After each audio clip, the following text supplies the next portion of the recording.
Eh bien bonjour à tous. Et bonjour Mathieu. Et merci voilà. de nous accueillir sur ta terrasse pour ce Avec grand cet plaisir. épisode sur Vivatech. C'est sûr qu'une terrasse de 300 mètres carrés à Paris font... Non, on rigole. On revient de Vivatech, franchement il faisait tellement chaud dans le salon qu'on n'en pouvait plus. On s'est dit qu'on allait directement vous faire l'intro en terrasse, puisque en fait on vient de finir de tourner l'épisode. On tourne souvent les intros d'ailleurs après. Vivatech, c'était un super salon, une très belle édition, une deuxième édition marquée clairement par... j'ai trouvé un super dynamisme, quoi. Il y avait une super énergie. Alors c'était une CIS. Oui, alors c'est le petit CIS français, c'est une énergie qui bénéficie aussi du contexte politique oui. Finalement, et puis qui bénéficie d'un contexte politique tout à fait nouveau parce que on est début juillet, on est un petit peu de retard par rapport à Vivatech qui était au mois de juin, organisé par LVMH, les Échos, etc. Mais c'est surtout en ce moment aux États-Unis, il y a pas mal de polémiques avec le passeport start-up, c'est-à-dire l'opportunité qu'ont les étrangers de pouvoir séjourner aux États-Unis pendant un certain temps, et Donald Trump, c'est pas trop sa tasse de thé. Et bien vous verrez dans l'épisode, on a peut-être quelques petites nouvelles qui permettront aux Français de revenir encore un peu plus sur le devant de la scène, notamment au niveau des nouvelles technologies et des startups de la French Tech. Vous l'aurez compris, on revient sur la deuxième édition du CIS, à peine un mois après. En attendant et avant le lancement de cette vidéo, cliquez en bas à droite, abonnez-vous directement à cette chaîne YouTube ou retrouvez-nous sur l'App Store, dans la rubrique podcast, et directement vous tapez Digital Man, vous nous trouverez. C'est parti pour cet épisode.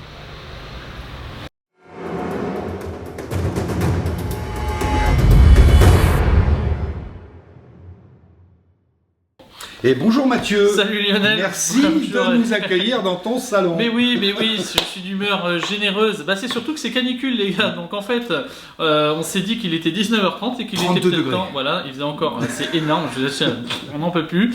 Les projecteurs en plus c'est sympa, il fait encore soleil sur la terrasse, nous irons quand on aura terminé le tournage. Et surtout aujourd'hui on va vous parler de Vivatech. Mais avant ça, un petit peu de réclame. Un petit peu de réclame pour la chaîne YouTube. On va vous dire de cliquer, pensez à cliquer sur le lien qui est en bas à droite de la vidéo pour vous abonner à notre chaîne Digital Man et recevoir toute l'actualité de la transformation digitale. Et pour ceux qui prennent les transports, qui ne veulent pas regarder de vidéos, qui n'ont pas le temps tout simplement au bureau ou qui ne peuvent pas le faire, téléchargez notre podcast.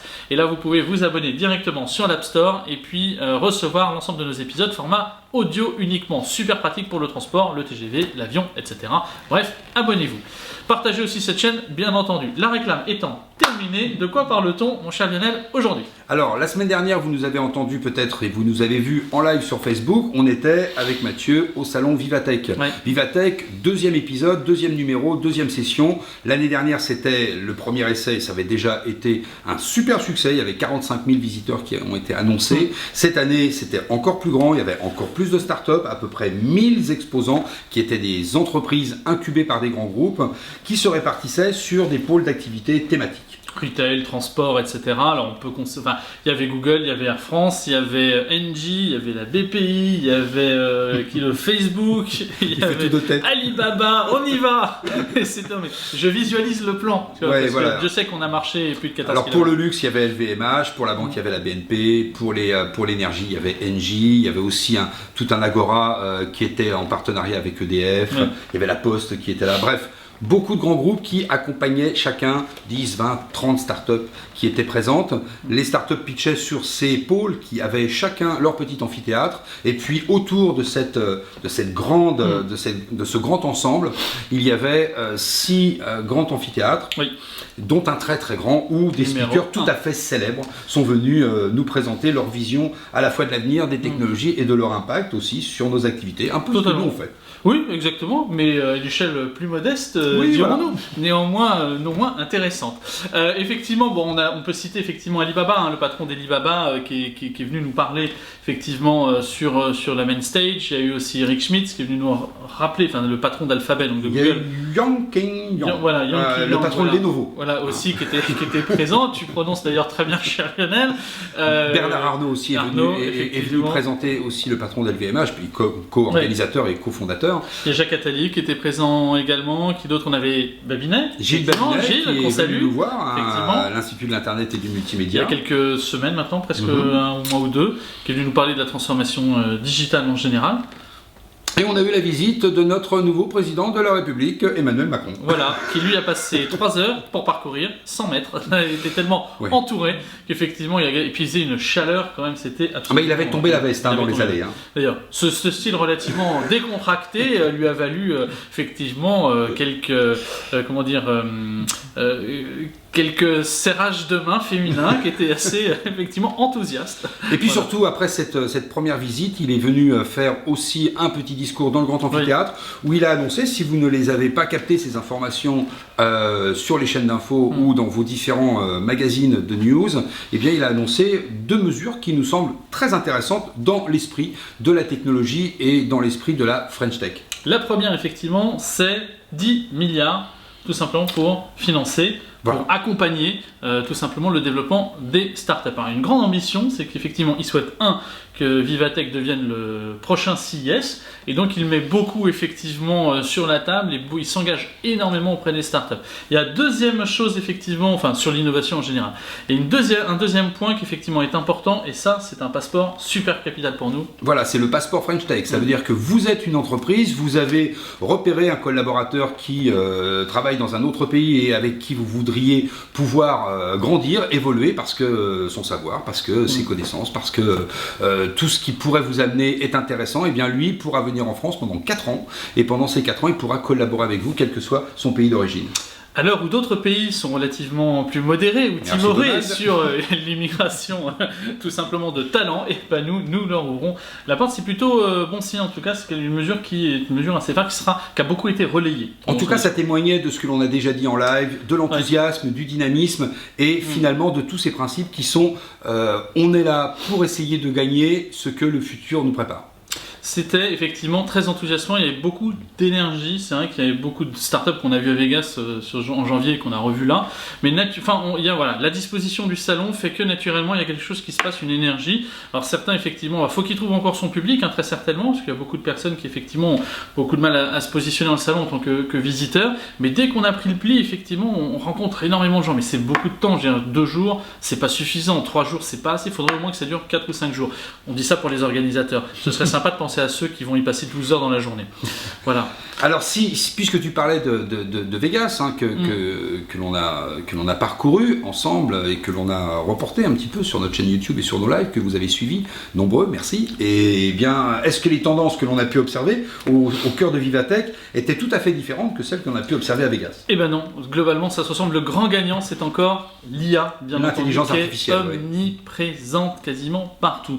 La deuxième, et sur laquelle il y a des applications un petit peu plus industrialisées, ça reste la réalité augmentée. Donc là encore, il y a beaucoup de startups qui étaient positionnées dessus. Oui, beaucoup de startups, certaines dans l'éducation, certaines dans l'habitat, certaines dans la gestion des flux, des applications B2B qui sont des applications qui vont venir améliorer l'expérience d'un chef de chantier, l'expérience d'un conducteur de travaux. Enfin, dans tous les domaines, la réalité virtuelle ou la réalité augmentée était présente. Ça, c'était une grosse tendance. Ce n'était pas donc que dans le jeu et ce que l'on a pu aussi voir à Vegas sur les stands comme Samsung où vous aviez des simulateurs de vol avec de la réalité relativement encombrant au prix du mètre carré parisien. Il y a aussi effectivement les bots qui étaient très présents, bien entendu, mais surtout les services en SaaS. Finalement, je crois que tout est programmé, encapsulé, et on enlève tous les irritants de la programmation et du développement, ce qui rassure même beaucoup de décisionnaires quand il s'agit d'investir dans une solution, et surtout on vous en parlera dans nos coups de cœur, des solutions interopérables. Exactement.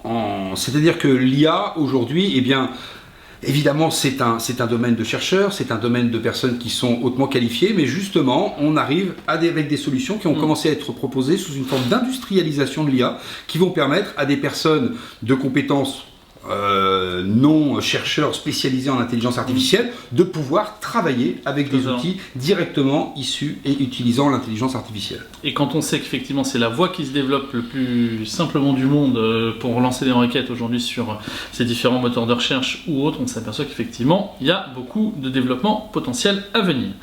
On en est où On voudrait parler quand même de quelques entreprises, qui nous ont effectivement qu'on a croisés et qui nous ont surprises, ou tout du moins on s'est dit tiens, ça c'est des coups de cœur dans lesquels on aimerait parler. Alors une première entreprise qui était sur le pôle de la SNCF, bah oui, eux aussi étaient présents, je crois qu'on les a pas cités tout à l'heure. Oui. C'est une entreprise qui s'appelle Kex, K-E-E-E-X, hein, il y a 3 E dans le milieu. Et cette entreprise Kex travaille avec la blockchain pour sécuriser des documents dans le cloud. Alors vous connaissez tous Google Doc, hein, vous partagez des documents.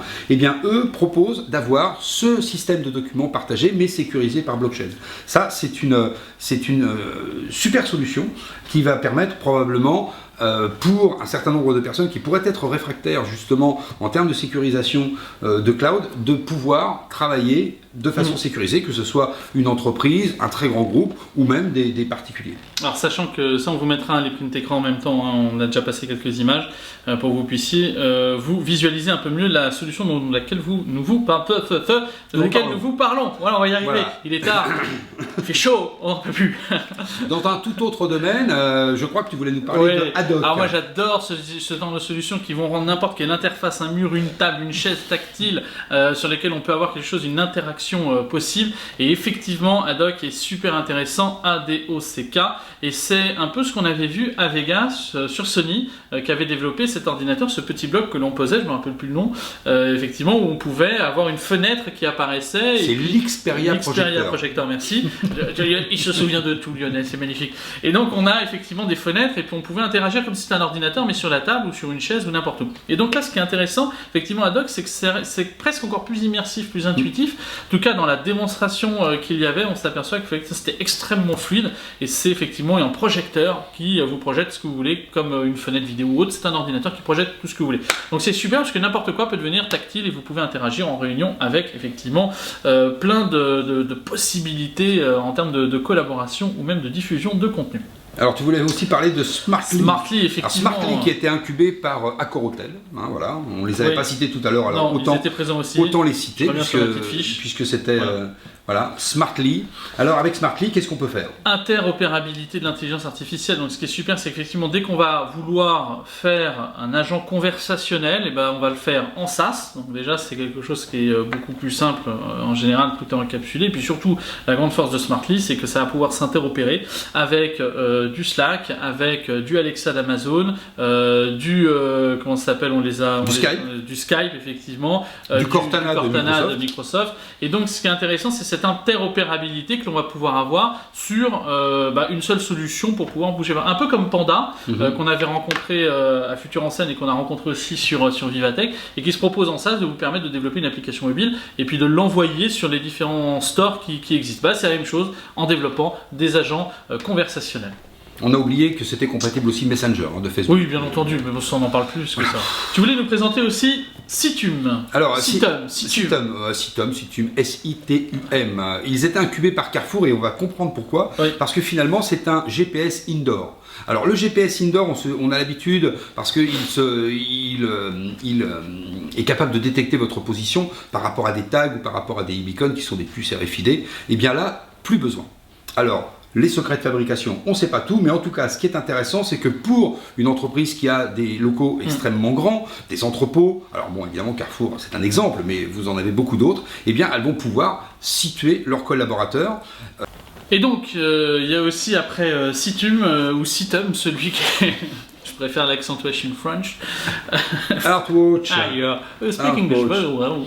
Earthwatch, puisque Mathieu a craqué pour un Apple Watch. Pas de commentaire. On n'en fera pas de commentaire. Donc avec Earthwatch, vous allez pouvoir, alors c'est incubé par Sanofi, donc Sanofi qui était le pôle santé, c'est incubé par Sanofi et grâce aux analyses qui sont captées par votre Apple Watch, donc pour les possesseurs d'une Apple Watch, vous avez déjà un certain nombre de données qui sont captées et qui sont envoyées à l'application santé qui est une application native créée par Apple. Et bien là on se propose, Earthwatch se propose d'analyser ces données et de faire de la prévention d'incidents, prévention de maladies, prévention de problèmes de santé. Exactement. Alors l'autre qui nous a beaucoup plu, parce que dans cet effet justement dans les problématiques des retailers, c'est de passer online à offline. Et donc, c'est Databerries, notamment Databerries, qui se propose de travailler tout l'aspect géolocalisation et contextualisation de l'adressage publicitaire de manière relativement fine et qui permet donc en temps réel de pouvoir proposer un adressage extrêmement fin de vos messages publicitaires et donc particulièrement d'augmenter l'effet. Donc, eux, ils se proposent de faire l'effet classique du drive to store, donc de passer du online ou de l'adressage publicitaire que vous pourriez avoir là-dedans directement sur le store. Voilà, donc, ils travaillent déjà avec Carrefour, parce que c'est eux qui les incubaient. Qui les amenait, il travaille avec McDo, il travaille avec Decathlon, il travaille déjà avec Brico Dépôt si je ne me trompe pas, et Brico Dépôt estimait que pour 1 euro investi dans la solution Databerries, il gagnait quasiment 15 euros. Donc Databerries réinvente d'une certaine façon le marketing offline. Exactement, oui, totalement, oui, parce qu'en fait ils redéfinissent une nouvelle manière de faire d'adressage. Et puis on va parler quand même de la start-up française, puisqu'alors il y avait le prix, les awards de l'innovation. Alors on vous a parlé des awards de l'innovation sur nos directs. Là on va parler de la start-up française qui a gagné l'award de l'innovation. C'était une start-up qui était incubée par LVMH et qui s'appelle Euritech. Euritech, H-E-U-R-I-T-E-C. Moi je suis arrivé en retard parce que le métro était coincé. Problème de... Il y avait du monde à l'entrée.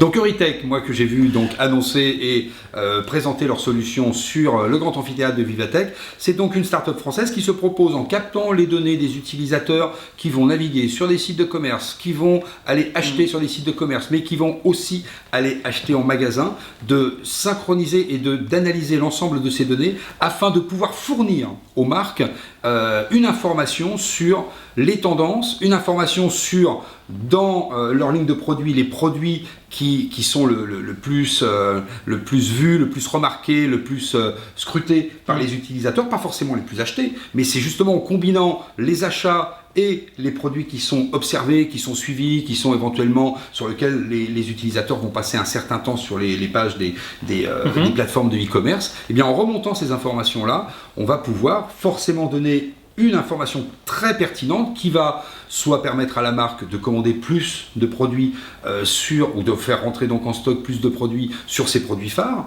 de les détecter, de les mettre en vitrine, de les exposer, finalement d'améliorer le merchandising grâce la merchandising in-store ou le e-merchandising grâce aux données collectées par Euritech. La solution est complète. Et très clairement aujourd'hui, au-delà du fait qu'LVMH avait quand même un super stand magnifique avec plein d'applications très concrètes, c'était vraiment très intéressant. Je pense que celle-ci répond en profondeur à des besoins très clairement business, quoi. Donc, donc les grands gagnants tout simplement de Vivatech. Il y en a un que tu as adoré, il m'en a parlé dès qu'on est arrivé, c'est Saibi. Alors je te laisse le présenter, c'était effectivement... Alors, Saibi c'était présenté sur le stand du groupe Bouygues. C'est une imprimante 3D à béton. Alors c'est un peu imposant chez vous. Hein, voilà, vous ne pouvez pas la mettre chez vous. Hein.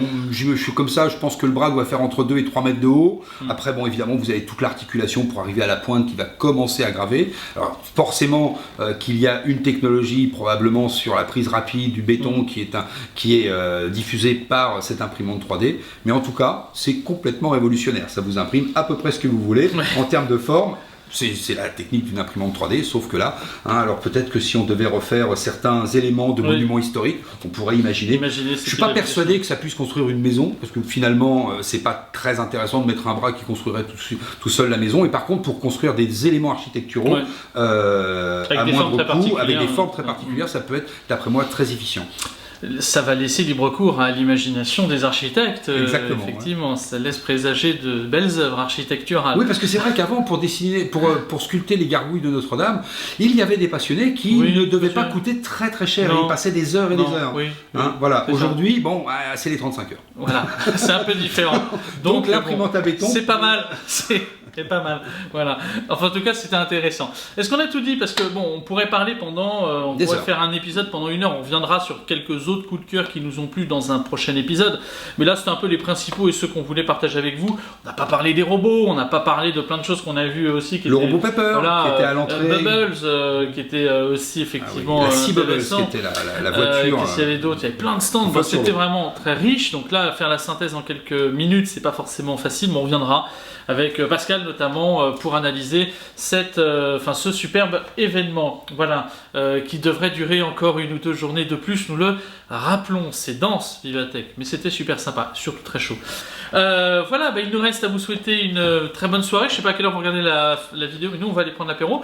Et on vous souhaite très tous beaucoup d'innovation, beaucoup de plaisir. N'oubliez pas, vous abonner directement en cliquant en bas à droite de cette vidéo à notre chaîne YouTube. N'hésitez pas à la partager. On se retrouve soit en podcast, soit très vite sur cette chaîne. Et à très bientôt. Bye bye. À très bientôt à tous. Salut.